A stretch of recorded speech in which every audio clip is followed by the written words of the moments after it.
వృషభం వారికి గనక చూసుకున్నట్లయితే ఈ యొక్క శుక్రగ్రహము రాశిలో ఉంటూ ఈ ఎప్పటి నుంచి ఏప్రిల్ 19వ తేదీ నుంచి మే 12వ తేదీ వరకు ఉంటాడు రాశిలో. 14వ తేదీ వరకు మే 14వ తేదీ వరకు ఉంటాడు. అయితే ఈ 25 రోజుల పాటు ఉండేటువంటి ఈ యొక్క గ్రహస్థితి ఏదైతే ఉందో, దాదాపుగా 28 రోజులు అనుకోండి, ఉండేటువంటి ఈ యొక్క గ్రహస్థితి ఏదైతే ఉంటుందో 25 రోజుల పాటు 19 నుంచి 14 అంటే ఉండేటువంటి గ్రహస్థితి రాశిలో శుక్రుడు అంటే ఏంటంటే కొంత కంఫర్ట్, గతంలో జరిగినటువంటి కొన్ని అంశాలు ఏవైతే ఉంటాయో ఆ యొక్క విషయాలలో కొంత కంఫర్ట్ తత్వాన్ని కూడా ఇస్తాడు ఇక్కడ, గుర్తుపెట్టుకోండి. అలాగే మరొక విషయం ఏంటంటే ఈ కాంబినేషన్ ఏదైతే ఉందో, ఈ శుక్రుడు ఉండేటువంటి స్థితిగతులు ఏవైతే ఉన్నాయో దీని మూలంగా గమనించుకున్నట్లయితే ఇది ఉన్న ప్రదేశం నుంచి విదేశాలకు వెళ్ళడం ద్వారా, లేకపోతే సాఫ్ట్వేర్ జాబ్స్ ఈ మధ్య పోతూ ఉన్నాయి. కానీ వృషభం వారికి శుక్రుడు రాశిలోకి రావడం మూలంగా సాఫ్ట్వేర్ ఉద్యోగస్తులకి కొంతవరకు ఊరట, కొన్ని శుభ సంబంధించినటువంటి విషయాలు వింటారనేటువంటిది మనం చెప్పొచ్చు. కాకపోతే లాభస్థానంలో మీకు శని కుజులు ఉన్నారు, అది చాలా మంచిది చెప్పాలంటే. అలాగే అంటే లాభంలో క్రూర గ్రహాలు ఉండడము, ధనస్థానంలో గురువు ఉండడం మంచిదే. అయితే ఈ మే 12వ తేదీ నుంచి దాదాపుగా జూన్ మిడిల్ వరకు, జూన్ ఎండింగ్ వరకు దాదాపుగా కుజుడు మళ్ళీ 12లోకి వస్తాడు.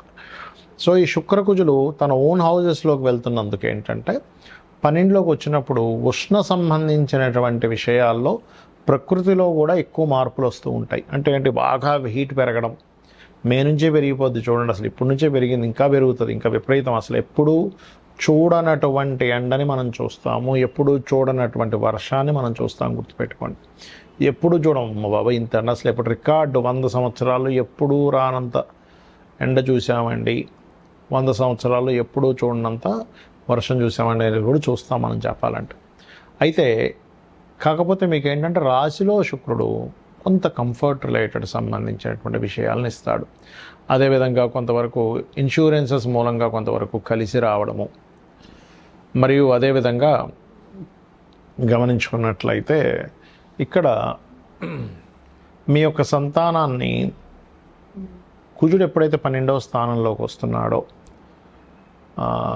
సంతాన సంబంధించినటువంటి విషయంలో కొంచెం స్ట్రెస్ని, ఇష్టపడిన వారిని వివాహం చేసుకోవాలనేటువంటి దాన్ని, ఎందుకంటే లగ్నంలో శుక్రుడు సప్తమాన్ని చూస్తాడు కాబట్టి వివాహ సంబంధించినటువంటి విషయాలకి కూడా ఇక్కడ యోగ్యం ఉంటుంది. అయితే ఎవరికైనా పర్సనల్ చార్ట్లో శుక్రగ్రహం చాలా ప్రాధాన్యత వహిస్తుంది, గుర్తుపెట్టుకోండి. ఎందుకు అంటే శుక్రుడు ధనాన్ని ఇచ్చే కారకుడు, ధనం మూలం ఇదం జగత్. కాబట్టి మనం చూడండి, ధనం వల్ల సంతోషం రాకపోవచ్చు, కానీ ధనం వల్ల గౌరవం వస్తూ ఉంటుంది ప్రపంచంలో. ఎందుకంటే జగత్తు మొత్తం ధనం మూలంగానే నడుస్తూ ఉంటుంది. కాబట్టి ఇక్కడ ధర్మబద్ధంగా ధనం సంపాదించమని శాస్త్రం చెప్పింది. కాకపోతే ఈ ధనానికి కారకుడైనటువంటి శుక్రగ్రహం ఏదైతే ఉందో, ఈ శుక్రుడు ప్రధానంగా మీకు రాశిలో ఉంటే ఏంటి, 12 భావాల్లో ఉంటే ఏమిటి అనేది చూసుకునే ముందు అసలు మీది లగ్నం ఏమిటి అనేటువంటిది తెలుసుకోగలగాలి. అంటే మీది గురువర్గ లగ్నమా, శనివర్గ లగ్నమా? గురువర్గ లగ్నాలు అంటే ఏమిటి అంటే మేషము, కర్కాటకము, సింహము, వృశ్చికము, ధనస్సు, మీనము. ఇవి గురువర్గ లగ్నాలుగా చెప్పబడతాయి. మరి శనివర్గ లగ్నాలు అంటే వృషభము, మిథునము, కన్యా, తుల, మకర, కుంభాలు శనివర్గ లగ్నాలు. ఇక్కడ ఈ గురువర్గ లగ్నాలకి శుక్రుడు పాపి అవుతాడు, శనివర్గ లగ్నానికి శుభుడు అవుతాడు. అయితే ఈ శనివర్గ లగ్నాలకు మాత్రమే మరి ధనం సంపాదిస్తారా శుక్రుడు శుభుడు అవుతున్నందుకు? గురువర్గ లగ్నాలకు సంపాదించడం అంటే అలా ఏముండదు. ఎందుకంటే తన సహజంగా సెకండ్ లార్డ్, 2వ అధిపతి బాగుంటే ఎవరికైనా ధనం బాగుంటుంది. 2వ అధిపతి, పంచమాధిపతి, భాగ్యాధిపతి, లాభాధిపతి. అయితే ఇక్కడ గురువర్గ లగ్నాలకి శుక్రుడు వల్ల కొంత ఇబ్బంది ఉంటుంది. అంటే స్త్రీ మూలకంగా, ధనం మూలకంగా, కంఫర్ట్స్ మూలంగా, వాహనాల మూలంగా ఇస్తూ ఉంటాడు. అయితే మరలా ఆ శుక్రుడు కనుక కొంత శుభగ్రహాలతో చూడబడ్డా, అంటే అది ఏ రాశుల్లో ఉంది, ఏ నక్షత్రంలో ఉంది, ఏ గ్రహంతో చూడబడుతుంది,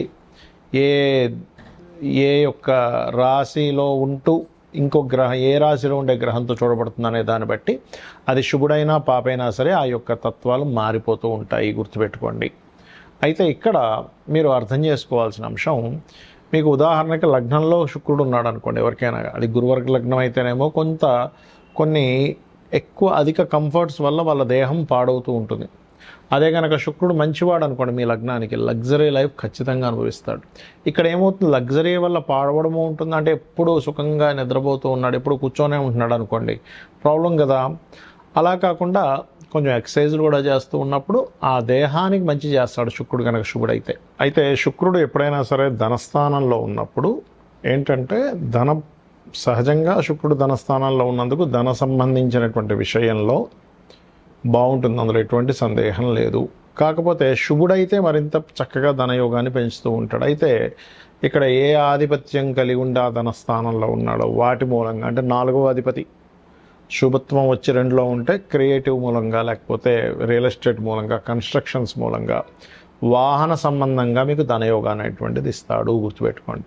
ఇక 3వ భావంలో శుక్రుడు ఉన్నాడు, ఉదాహరణకి పాప అయితేనేమో కొంతమంది స్త్రీల పరిచయాల వల్ల ఇబ్బంది వస్తుంది, శుభుడైతే వాళ్ళ వల్లనే కొంత సహకారం ఉంటుంది, సహోదరులతో కొంతవరకు. శుభుడైతేనేమో ప్రేమానురాగాలు ఉంటాయి. పాప అయ్యాడు అనుకోండి, కొంతమంది చూడండి సొంత చెల్లెలే, సొంత అక్కే, లేకపోతే తెలిసిన వాళ్ళే స్త్రీ ఇబ్బంది పెట్టింది, మోసం చేశారంటూ ఉంటారు, అలాంటివి జరుగుతూ ఉంటాయి.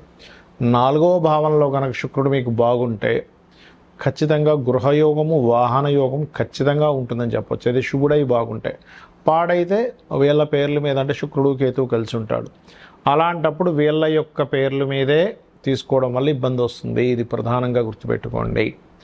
అదేవిధంగా 5వ స్థానంలో శుక్రుడు ఉన్నాడు, అప్పుడు ఏంటంటే శుభుడైతేనేమో వాళ్ళ సంతానానికి ముఖ్యంగా ఏంటంటే ఈ వివాహ సంబంధించినటువంటి విషయంలో ఏదైనా ఇష్టపడి సంబంధాలు రావడము, లేదా పంచమంలో ఉన్నప్పుడు సంతానానికి కళల మీద ఇంట్రెస్ట్ కలగడం జరుగుతుంటుంది. అదే పంచమంలో పాడై ఉన్నాడు అనుకోండి శుక్రుడు, ఉదాహరణకి మీకు, అప్పుడు కొంతమంది చూడండి సంతానం ఏదో సినిమా ఫీల్డ్ అనో లేకపోతే ఇంకేదో కళలు అనే అక్కడ వ్యసనాలు పాడైపోతూ ఉంటారు, అటువంటివి కలుగుతూ ఉంటాయి.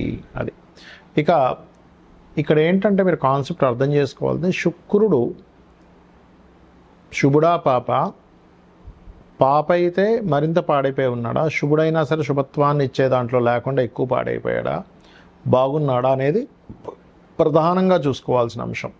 ఇప్పుడు ఈ శుక్రుడు 6లో ఉన్నాడు అనుకోండి, ఎవరికైనా శుక్రుడు 6లో ఉన్నా 11లో ఉన్నా ముఖ్యంగా వివాహ జీవితం మీద ఎఫెక్ట్ చూపిస్తాడు. కాబట్టి వివాహ సంబంధించినటువంటి అంశంలో ఎక్కువ ఇబ్బందినిస్తూ ఉంటాడు. అలాగే మనకి కామన్గా ఈ యొక్క శుక్రుడు 7వ స్థానంలో ఉంటే ప్రేమ వివాహం అనుకుంటాం, కానీ ప్రతిసారి ప్రేమ వివాహం అవ్వాలని రూల్ లేదు. పాప అయితే ప్రేమ మూలంగానే ఇబ్బంది పడతాడు వివాహం చేసుకుందాం అని. కొంతమంది చూడండి ప్రేమించానండి కానీ దాని తర్వాత చాలా ఇబ్బంది పడ్డాను అంటూ ఉంటారు, ఇటువంటివి జరుగుతూ ఉంటాయి. అదేవిధంగా ఒక్కొక్కసారి శుభుడయ్యాడు అనుకోండి, పార్ట్నర్స్ వచ్చినప్పటి నుంచి బాగుంటుంది, జీవిత భాగస్వామి కావచ్చు, లేకపోతే లైఫ్ పార్ట్నర్ కావచ్చు, బిజినెస్ పార్ట్నర్ కావచ్చు. అష్టమంలో ఉంటే శుభుడైతేనేమో తాతగారి ప్రాపర్టీస్ బాగా కలిసి వస్తాయి, పాప అయితేనేమో తాతగారి ప్రాపర్టీస్ ఉండడం వల్ల వీళ్ళు ఒక్కోసారి పాడైపోతూ ఉంటారు కూడా.